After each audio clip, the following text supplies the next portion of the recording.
Bismillahirrahmanirrahim. Assalamualaikum warahmatullahi wabarakatuh. Selamat datang di channel King Chandra. Sudah lama sekali rasanya tidak menyapa teman-teman karena kemarin Ramadan ya, sehingga agendanya saya fullkan ke agenda Ramadan di pesantren dan juga di rumah terkait dengan amal yaumi. Kemudian kemarin setelah ada waktu yang cukup luang tetapi kondisinya masih belum memungkinkan karena istri dan anak kurang enak badan. Kemudian berikutnya alhamdulillah sekarang juga sudah menempati rumah baru, dan dalam prosesi pindahan kemarin lumayan banyak menyita waktu juga terkait dengan persiapan untuk pindah dan juga mempersiapkan perabotan-perabotan untuk tinggal di rumah baru. Ala kulli hal, di tengah segala kesibukan yang ada saat ini, saya masih bisa menyempatkan waktu untuk menyapa teman-teman kembali. Sesuai dengan janji saya sebelumnya, saya akan memberikan tutorial cara membuat vektor tomat ya, untuk mungkin teman-teman ingin memberikan hiasan ke sosial media post teman-teman. Di sini juga nanti tekniknya bisa teman-teman terapkan untuk membuat objek-objek lainnya yang itu kira-kira dibutuhkan untuk project desain teman-teman. Baik, langsung saja kita menuju ke tutorialnya. Baik, kita langsung saja menuju ke aplikasi Adobe Illustrator-nya. Sekarang kita membuat halaman kerja baru. Saya menggunakan dimensi 500 pixel kali 500 pixel. Ini bebas sih teman-teman mau gunakan dimensi berapa aja, karena nanti ini bisa dikatakan sebagai file ketiga ya, file pihak ketiga, yang dimana ketika kita membutuhkan elemennya kita copy lalu kemudian kita pastekan ke desain sosial media post kita. Baik, langsung saja kita klik new. Di sini kita sudah masuk ke halaman kerjanya. Kemudian berikutnya kita langsung saja memasukkan gambar yang ingin kita trace. Nah, di sini saya menggunakan gambar yang saya download dari Freepik. Nah, ini gambarnya kita kecilkan saja sesuai dengan ukuran artboardnya. Disesuaikan seperti ini. Setelah itu gambar ini kita rasterize terlebih dahulu 150, oke. Kemudian karena saya hanya ingin mengambil satu gambar tomat saja, jadi saya potong ya, jadi seperti ini.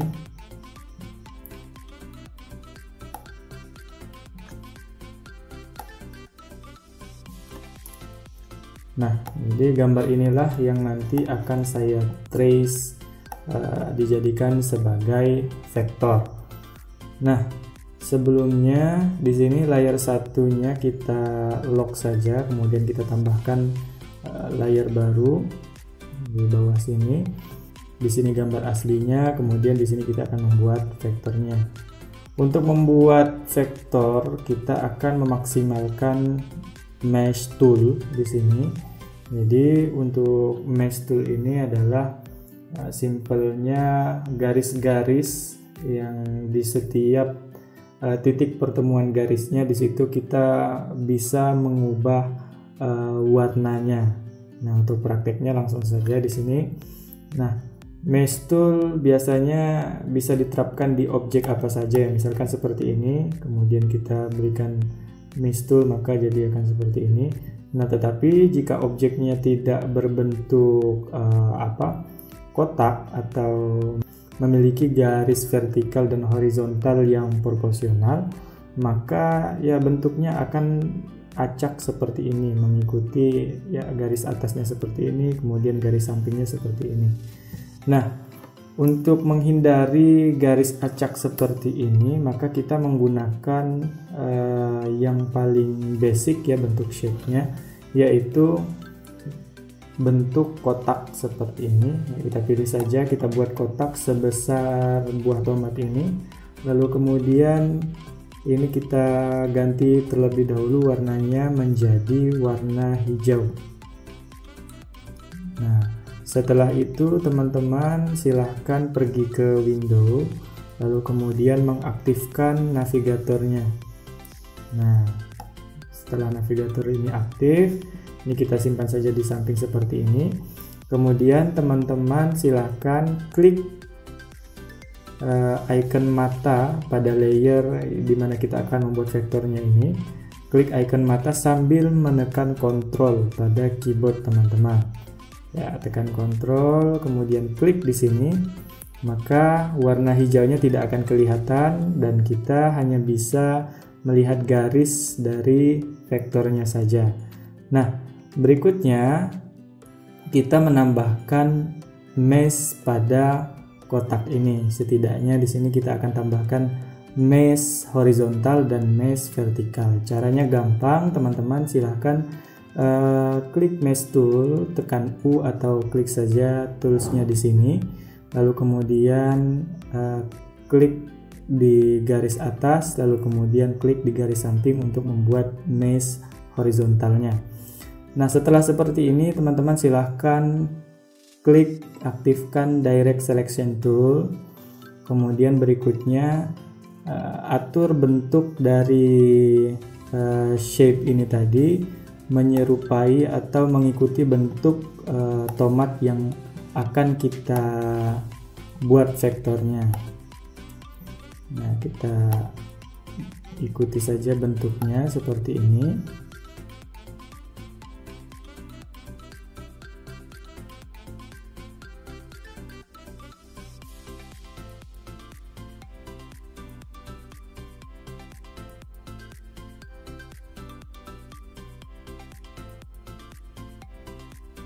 Nah, ketika kita sudah membuat bentuknya menggunakan kotak terlebih dahulu, maka nanti garis meshnya akan rapi, teman-teman, mengikuti struktur kotak sebelumnya yang sudah kita buat. Nah, misalkan seperti ini. Nah, sudah jadi bentuk bulatnya. Berikutnya kita tinggal menambahkan saja mesh di sampingnya. Nah, misalkan di sini ada perbedaan warna, maka kita tambahkan. Kemudian di sini juga ada perbedaan warna, kita tambahkan. Di sini ada perbedaan warna, kita tambahkan garisnya. Lalu kemudian di sini ada perbedaan warna lagi, kita tambahkan garisnya.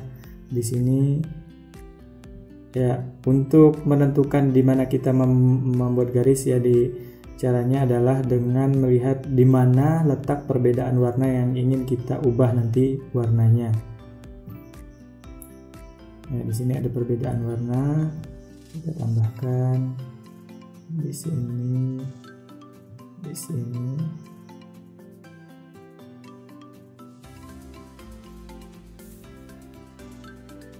Baik, jika sudah seperti ini, kita sudah bisa mewarnai satu persatu titik-titik yang ada di objek yang sudah kita berikan mesh ini.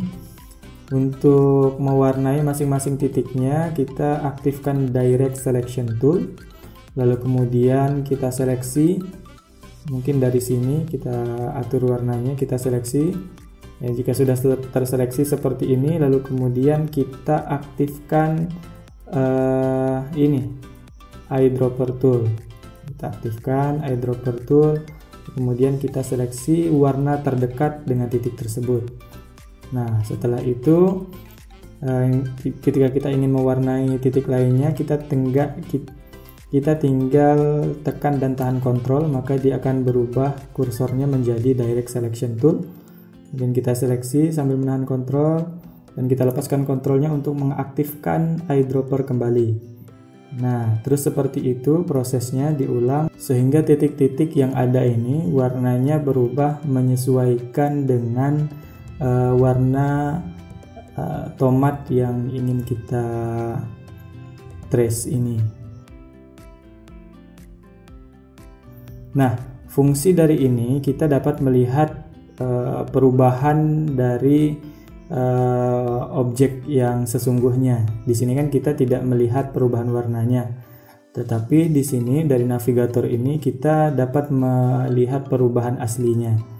Contoh, misalkan di sini saya rubah warnanya di sini merah, maka nah di sini warna aslinya terlihat bahwa ini sudah menjadi warna merah. Nah, fungsinya navigator ini untuk kita melihat perubahan pada objek yang sudah kita kerjakan.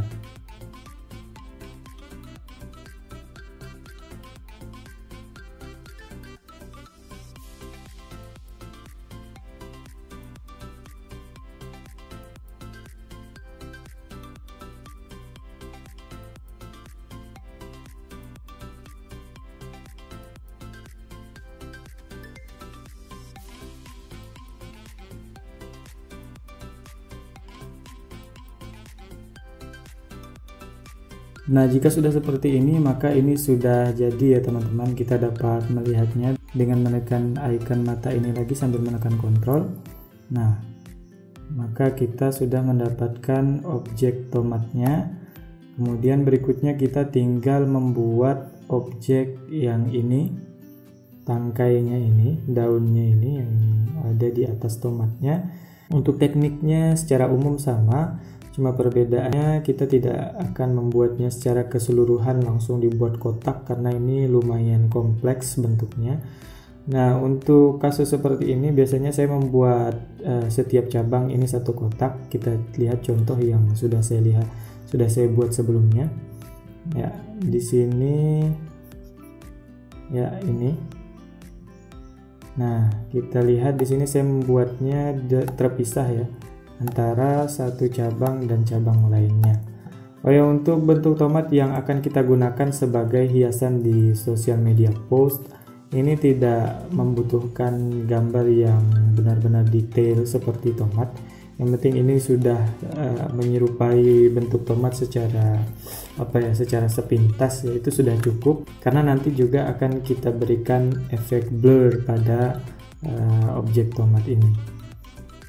Nah, baik teman-teman, mungkin ini untuk teknik yang bisa saya bagikan kepada teman-teman pada video kali ini. Selanjutnya silahkan teman-teman mengembangkan lagi terkait dengan penggunaan mesh tool ini. Saya yakin dengan kreativitas teman-teman, jika teman-teman memaksimalkan penggunaan mesh tool ini, banyak sekali objek-objek yang menarik yang tentunya nanti bisa kita manfaatkan untuk entah itu menjadi ornamen utama dalam desain kita, ataupun atribut-atribut yang dapat kita gunakan untuk mempercantik desain kita. Nah, begitulah tadi untuk tutorial yang bisa saya bagikan kali ini. Untuk tekniknya teman-teman bisa gali lebih jauh terkait dengan penggunaan mesh tool ini. Sebenarnya ini adalah teknik yang umum digunakan saat kita menggunakan mesh tool. Saya pernah melihat status milik salah satu kontributor yang juga YouTuber, punya Mas Agung Kreatif, yang sering membagikan aktivitas produksi desainnya di sosial media, di Facebook. Sepertinya beliau memiliki teknik rahasia terkait dengan penggunaan mesh tool ini. Kita tunggu tutorialnya sama-sama. Nanti saya akan lampirkan link YouTube beliau. Teman-teman boleh mensubscribe channel beliau karena di sana juga terdapat tutorial yang bermanfaat. Baik, mungkin sekian untuk perjumpaan kita kali ini. Untuk kurang dan lebihnya saya mohon maaf. Akhir kata dari saya, Assalamualaikum warahmatullahi wabarakatuh.